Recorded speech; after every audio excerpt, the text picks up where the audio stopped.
6000টা কেৰাণীৰ পদ মুকলি হৈছে। যদি আপোনালোকৰ অৰ্হতা মিলে এই পদকেইটাৰ কাৰণে আবেদন কৰিব পাৰিব। গোটেইখিনি গ্ৰেড 3 পদ হয়। আপোনালোকক মই ডিটেইলছখিনি জনাইছো ক'ৰ পৰা মুকলি হৈছে, কেনেকৈ আপোনালোকে আবেদন কৰিব পাৰিব। গতিকে ভিডিঅ'টো স্কিপ নকৰাকৈ শেষলৈকে চাব। কিন্তু তাৰ আগতে ভিডিঅ'টো এটা লাইক কৰি দিব আৰু বন্ধু বান্ধৱীলৈ শ্বেয়াৰ কৰি দিব। এইটো ভিডিঅ'ৰ ডেছক্ৰিপশ্যনত আমাৰ হোৱাটছআপ গ্ৰুপ লগতে টেলিগ্ৰাম গ্ৰুপৰ লিংকসমূহো মেনশ্যন কৰা হৈ আছে। আপোনালোকে জইন হৈ ল'ব, তাতো জব ইনফৰমেশ্যনসমূহ পাব পাৰিব। সো বহুত দিনৰ পাছত পুনৰ কেইটামান কেৰাণীৰ পদ মুকলি হৈছে। ইয়াতে যদি আমি টোটেল ভেকেঞ্চিৰ কথা ক'বলৈ যাওঁ তেনেহ'লে 6128টা পদ আছে। কিন্তু এইটো অল ইণ্ডিয়াৰ ভেকেঞ্চি হয়, গতিকে আপোনালোকে অসমৰ কাৰণে ইমান পদ নাপাব। তথাপিও যদি আপোনালোকে আবেদন কৰিব বিচাৰে এটা ডিচেণ্ট এমাউণ্টত অসমৰ কাৰণে পদ আছে। গতিকে আপোনালোকে এবাৰ ডিটেইলছখিনি চাই লওক, ইণ্টাৰেষ্টেড হ'লে আবেদনটো কৰি ল'ব। ইম্পৰ্টেণ্ট ডেটৰ ক্ষেত্ৰত এই পদসমূহৰ কাৰণে 1 জুলাই অৰ্থাৎ আজিৰ পৰা আবেদন ষ্টাৰ্ট হৈছে আৰু 21 জুলাই আবেদনৰ অন্তিম তাৰিখ হয়। গতিকে যিসকল ইণ্টাৰেষ্টেড হয় সোনকালে আপোনালোকে আবেদন কৰিব লাগিব, কাৰণ হাতত মাত্ৰ 20 দিন সময় দিছে।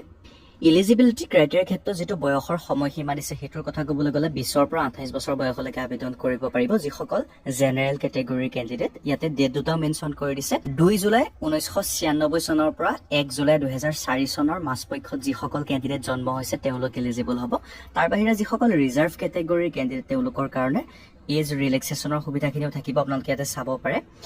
যিসকল চিডুল কাষ্ট চিডুল ট্ৰাইবৰ কেণ্ডিডেট তেওঁলোকে 5 বছৰকৈ পাব, আৰু যিসকল আদাৰ বেকৱাৰ্ড ক্লাছৰ কেণ্ডিডেট তেওঁলোকে 3 বছৰকৈ পাব, আৰু পাৰ্চন উইথ ডিছেবিলিটি অৰ্থাৎ PWD কেটেগৰীৰ হ'লে 10 বছৰকৈ পাব।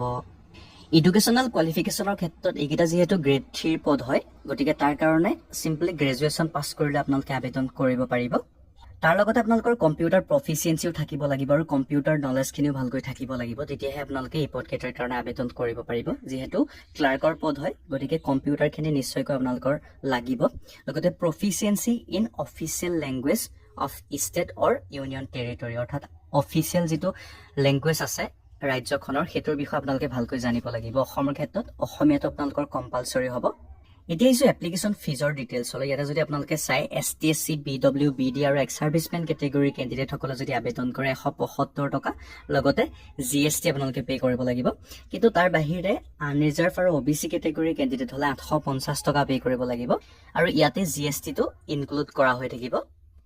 সো ইয়াতে যিটো এপ্লিকেশ্যন ফি হয় সেইটো অলপ বেছি হয় যিসকল আনৰিজাৰ্ভ আৰু OBC কেটেগৰীৰ কেণ্ডিডেট তেওঁলোকৰ কাৰণে।